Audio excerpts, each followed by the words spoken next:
everyone, welcome back to the channel. My name is Varun Kaushal and I'm a legal intern at LEXIS and Company. Today we are going to discuss the case Medha Kotwal Lele versus Union of India.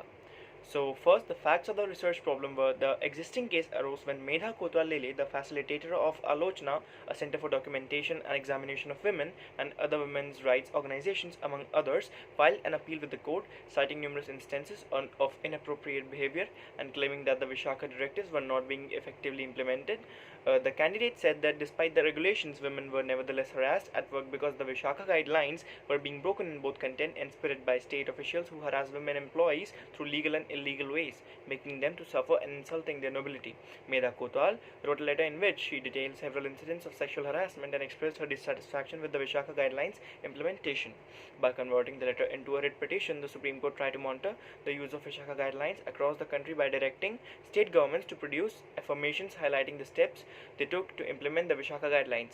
A substantial portion of the states had a poor showing according to the results. So the main problem of law in this case that was whether individual state governments had made the changes to procedure and policy required by the Vishaka guidelines and a number of earlier orders of the court. The court stated that the Vishaka guidelines must be implemented in form, content, and spirit in order to assist achieve gender equality by ensuring that women may work with dignity, tolerance, and respect. It was noted that the Vishaka guidelines urged both employers and other conscious individuals or foundations to keep an eye on them and to prevent women from engaging in improper behavior.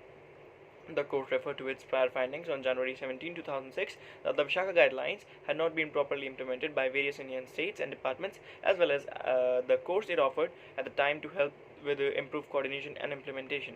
The court then noted that a few states had failed to execute prior court decisions that had required them to make their legislation comply with the Vishaka guidelines. It was discovered that a few states had just changed select portions of their enactments rather than making all of the necessary changes, and that others had made much less progress. The court underlined the need of preventing all forms of barbarism. Hollow rhetoric, empty articulations, and latent and insufficient legislation with haphazard execution are insufficient for genuine and true upliftment of our half most precious people, the women, it said. As needs be, it held that the Vishaka guidelines ought not stay simply representative but instead will give guidance until the authoritative sanctioning of the bill.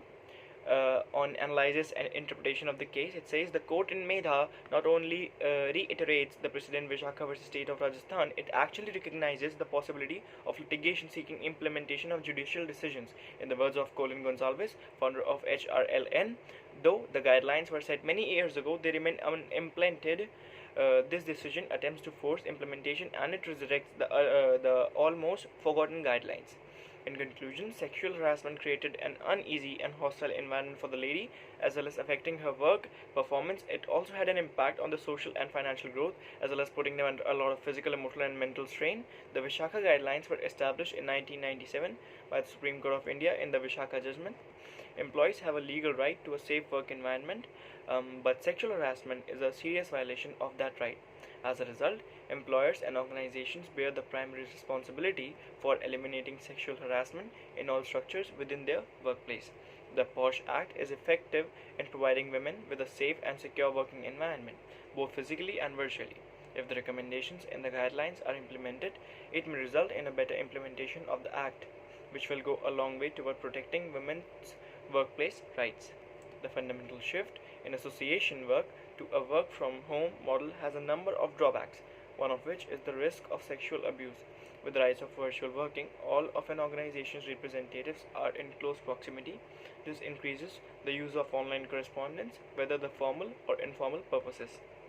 With technological advancements, the workplace has found more effective ways to harm women by delivering explicit unfavorable viewpoints, obscene gestures, and other inappropriate remarks via text messages, video chats, and online existence, believing it to be harmless. That probably won't get featured in these online correspondence channels, as chiefs are not observing each message of the gatherings so shaped.